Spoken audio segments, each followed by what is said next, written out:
할렐루야, 수완이 아닌 교회 성도 여러분, 또 아침 묵상 오늘의 말씀에 참여하고 계신 모든 여러분, 지난밤도 평안하셨습니까?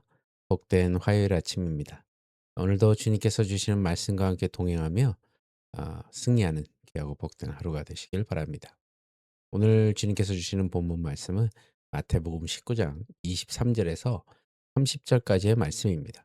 하나님의 능력으로 통과하는 은혜의 바늘귀라는 제목으로 여러분들과 함께 또 은혜를 나누도록 하겠습니다. 먼저 오늘 본문 마태복음 19장 23절에서 30절까지의 말씀 우리 한 목소리로 함께 봉독한 후에 계속해서 말씀 이어가도록 하겠습니다. 마태복음 19장 23절에서 30절 말씀. 예수께서 제자들에게 이르시되 내가 진실로 너희에게 이르노니 부자는 천국에 들어가기가 어려우니라. 다시 너희에게 말하노니 낙타가 바늘귀로 들어가는 것이 부자가 하나님의 나라에 들어가는 것보다 쉬우니라 하시니, 제자들이 듣고 몹시 놀라 이르되 그렇다면 누가 구원을 얻을 수 있으리이까? 예수께서 그들을 보시며 이르시되 사람으로는 할 수 없으나 하나님으로서는 다 하실 수 있느니라. 이에 베드로가 대답하여 이르되 보소서, 우리가 모든 것을 버리고 주를 따라 싸운데 그런즉 우리가 무엇을 얻으리이까? 예수께서 이르시되 내가 진실로 너희에게 이르노니 세상이 새롭게 되어 인자가 자기 영광의 보좌에 앉을 때에 나를 따르는 너희도 12 보좌에 앉아 이스라엘 12 지파를 심판하리라.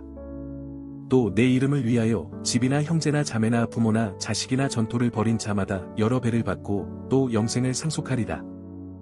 그러나 먼저 된 자로서 나중되고 나중된 자로서 먼저 될 자가 많으니라. 아멘. 오늘 우리가 묵상할 마태복음 19장 그 결론부에는 재물에 대한 집착 때문에 근심하며 발길을 돌린 한 부자 청년의 뒷모습에서부터 시작이 됩니다. 모든 것을 가졌고 율법까지도 완벽하게 지켰다고 자부했던 그였지만, 아이러니하게도 그가 가진 풍족함이 오히려 천국 문 앞에서 그를 멈추게 세우는 거대한 장벽이 되었습니다. 이 광경을 지켜보시던 예수님께서는 제자들에게 낙타가 바늘귀로 들어가는 것이 부자가 하나님의 나라에 들어가는 것보다 쉬우니라라는 파격적인 비유를 던지십니다.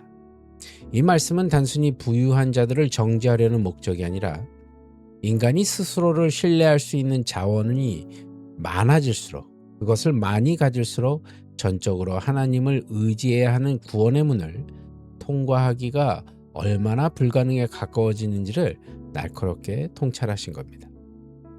낙타가 지고 있는 무거운 짐과 그 거대한 혹이 바늘귀라는 지극히 미세한 틈을 결코 통과할 수 없듯이, 자신의 성취와 소유로 마음을 가득 채운 인간은 하나님의 전적인 은혜가 비집고 들어갈 만한 그 틈을 스스로 막아버리곤 한다는 것이죠. 재물은 우리에게 편안함과 안전함을 제공하지만 동시에 하나님이 없어도 내 힘으로 살 수 있다는 치명적인 영적인 착각을 심어주게 됩니다. 여기서 부자란 단지 돈이 많은 사람만을 뜻하지는 않습니다. 자신의 지식, 또 도덕적인 자부심, 또 수십 년의 신앙 경력 등 하나님 외에 내가 붙들고 있는 나의 의가 득한 모든 상태를 포함하는 것을 부자라고 합니다. 낙타의 무거운 짐을 내려놓지 않고서는 그 좁은 바늘길을 통과할 수 없듯이, 구원은 철저한 자기 비움과 나는 아무것도 아닙니다라는 항복을 전제로 하고 있다는 사실을 기억하셔야 합니다. 이 충격적인 비유를 들은 제자들은 경악할 수밖에 없었습니다. 당시 유대 사회에서 부유함은 곧 하나님의 축복의 상징으로 여겨졌기 때문입니다. 그런 축복받은 부자조차 안 된다면 도대체 누가 구원을 얻을 수 있단 말인가라는 그 절박한 의문이 터져나오게 된 것이죠. 이에 대해 예수님은 인간의 모든 계산과 상식을 잠재우는 위대한 선언을 하십니다. 사람으로는 할 수 없으나 하나님으로서 다 하실 수 있느니라. 이 말씀은 복음의 정수이자 우리 삶의 유일한 소망입니다. 구원은 인간이 노력해서 쟁취하는 전리품이 아니라 불가능을 가능케 하시는 하나님의 주권적인 선물입니다. 우리가 스스로의 탐욕이나 집착을 끊어내지 못해 절망할 때 주님은 우리가 할 수 없는 그 일을 하나님은 하신다라고 선포하십니다. 물질의 노예로 살던 삭개오가 예수님을 만난 후 자신의 소유를 기꺼이 포기할 수 있었던 것은 그가 대단한 의지력을 가져서가 아니라 하나님의 압도적인 은혜가 그의 굳은 마음을 녹이고 재물보다 더 큰 하늘의 보화를 보게 하셨기 때문입니다. 이 상황에서 베드로는 우리는 모든 것을 버리고 주를 따랐으니 무엇을 얻겠습니까? 라고 묻습니다. 조금은 투박하고 보상에 민감해 보이는 질문이지만 예수님은 이를 꾸짖지 않으시고 제자들이 누릴 영광과 보상을 약속하십니다. 주님을 위해 포기한 것들이 결코 헛되지 않으며 현세와 내세에서 비교할 수 없는 풍성함으로 갚아주겠다라고 말씀하신 겁니다. 하나님 나라는 우리의 작은 헌신도 결코 잊지 않으시는 인격적인 통치가 이루어지는 곳입니다. 그러나 주님은 이 약속의 끝에 먼저 된 자로서 나중되고 나중된 자로서 먼저 될 자가 많으니라 라는 엄중한 그 반전의 원리를 덧붙이고 계십니다.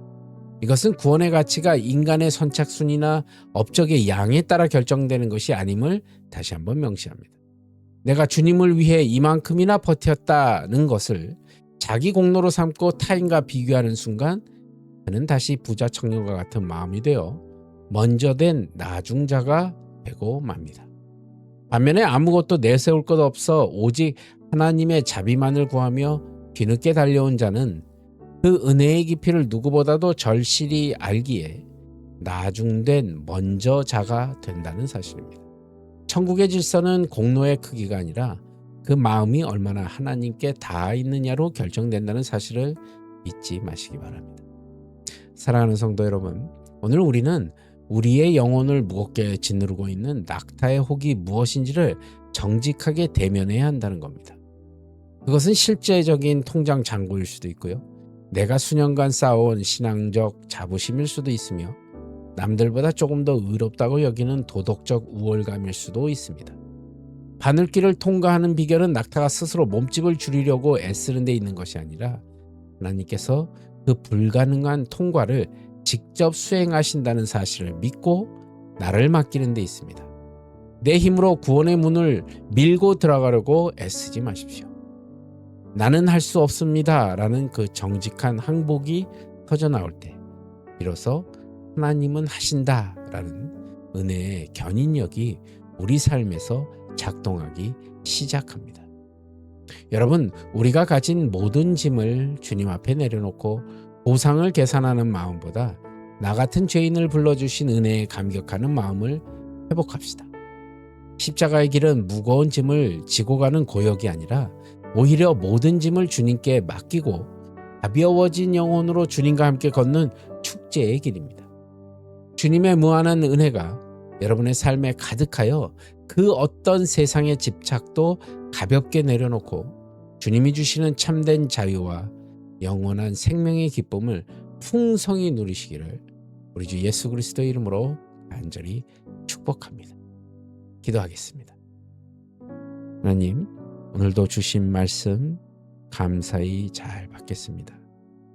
저희들의 삶이 주님의 은혜임을 다시 한번 깨닫는 귀하고 복된 하루가 될 수 있도록 인도하여 주시옵소서. 오늘의 삶 가운데서도 그 은혜를 기억하며 온전히 주님의 뜻대로 사는 귀하고 복된 하루가 될 수 있도록 주님, 저희들에게 더 큰 은혜를 부어 주시옵소서. 모든 것 주님께 감사드리오며 나사렛 예수 그리스도를 받들어 간절히 기도드리옵나이다. 아멘. 여러분, 오늘도 말씀 가운데 승리하시는 귀한 하루가 되시고요. 저는 또 내일 이 시간 말씀으로 여러분들 찾아뵙도록 하겠습니다. 여러분, 오늘도 주 안에서 평안하십시오. 샬롬.